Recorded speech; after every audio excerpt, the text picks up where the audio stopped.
Judul kali ini kita berikan tanda tanya di belakang hanya untuk menjadi perhatian. Ini tahun berbahaya atau tahun tidak 2021 itu. Kita tahu bahwa Indonesia di dalam bernegara selama ini punya ciri yaitu tidak punya grand plan dan selalu ikut kebijakan negara lain. Ini kelihatan menyindir, tapi ini realita. Kita teruskan. Contohnya adalah kita selalu menunggu kebijakan negara lain. Misalnya saat ini kita menunggu kebijakan Biden ke depannya bagaimana. Kita tunggu apa reaksi Tiongkok bagaimana. Kita menunggu apa rencana negara lain. Baru kita bergerak berdasarkan informasi yang sudah telat itu. Ke depan, ketika new mind mengambil alih old mind di dalam bernegara, pasti beda kelolaan negaranya karena bukan menunggu kebijakan negara besar atau menunggu kebijakan langkah globalis. Tetapi memang kita punya grand plan rencana jangka panjang yang tidak goyang dengan riak-riak kecil seperti gantinya pemerintahan negara lain. Kita punya grand plan yang diam, kokoh, dan sangat powerful. Jangankan riak kecil, gelombang besar di mana Bosman dalam visi 2030 mengatakan akan memprediksi Tiongkok akan menjadi negara demokrasi terbesar di dunia. Akan ada pemilihan kepala daerah di sana. Walaupun partainya mungkin tetap komunis, namun demokrasi akan menang di Tiongkok. Itu gelombang besar. Kalau gelombang besar itu terjadi, Indonesia tetap kokoh, nggak panik, apalagi heran. Bahkan ketika di tahun 2030 nanti dikatakan Amerika itu compang-camping bernegaranya, kita tetap kokoh dan menjadi negara pemenang. Indonesia tetap menang dengan kekuatan spice-nya dan mineralnya. Ditambah kemampuan abdi negaranya yang mumpuni dengan new mind. New mind ini harus memiliki kekuatan membaca tentang masa depan, tentang tren, tentang market, tentang bergesernya hegemoni kepentingan, tentang alkemi baru, dan bagaimana mengantisipasi plus menciptakan counter alkeminya. Apa pemikiran new mind di tahun 2021 ini?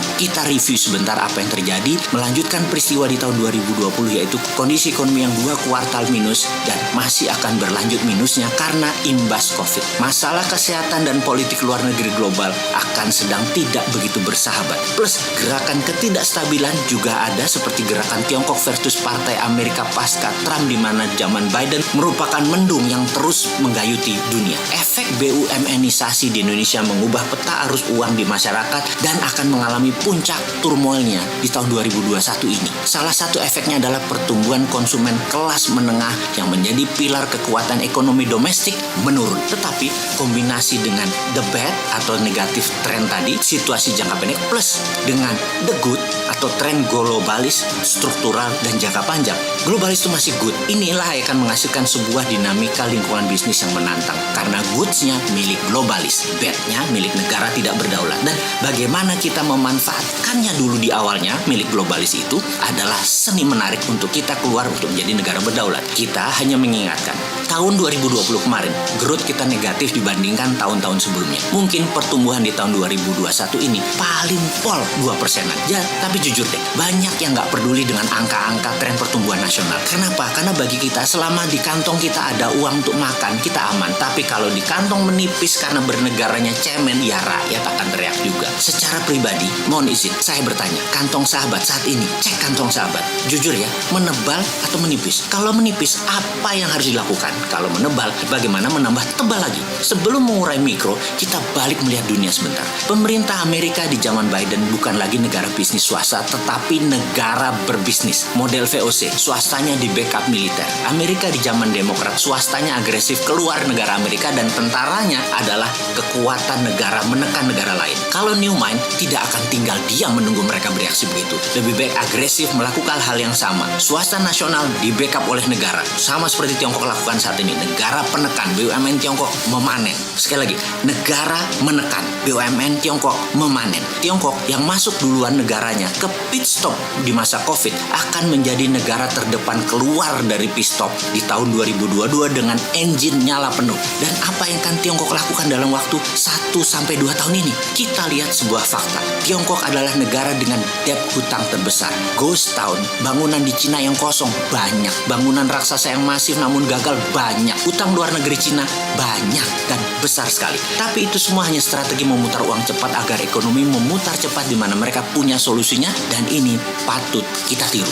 Dengan strategi obor, Tiongkok ekspansi. Obor memberikan hutangan kepada negara yang dalam tanda petik haus namun pendek akal. Proyek cepat kaya padahal ini adalah jebakan obor. Pinjaman uang Cina tadi dijaminkan proyeknya. Kalau perlu, Tiongkok Tiongkok minta jaminan pemerintah atau sovereign garanti sebuah negara. Dalam pembukuan di negara Cina yang namanya debt swap, hutang Tiongkok yang besar tadi, asetnya ditukar dengan utang dari negara pengambil uang obor. Catatan, Cina ekspansinya pakai BUMN, di Cina dicatat dalam pembukuannya bisa disuap ke APBN Cina setelah aset negara lain plus jaminan negara setempat melengkapi kekuatan Tiongkok. Tiongkok beri bunga tentunya kepada negara peminjam, katakanlah 8-9%. Padahal Tiongkok dapat bunganya hanya 3-5%.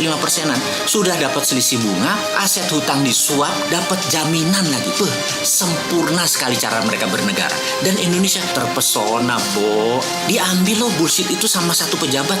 Kita kena bunga tinggi, kena trap jebakan aset yang nanggung rakyat semesta hingga anak cucu. Dan pastinya 2022, 2033 akan kerasa banget karena cash flow kita menipis. Indonesia di masa ekonomi bust karena kebijakan tidak pro pengusaha sekarang menghadapi risiko besar di tahun 2021 ini. Kebijakan peningkatan pajak dan pemangkasan anggaran belanja Indonesia secara otomatis akan menimbulkan jurang fiskal atau fiscal cliff. Risiko besar dari kebijakan memangkas secara tajam defisit anggaran ini adalah akan terjadi kelangkaan peredaran uang di sepanjang tahun 2021.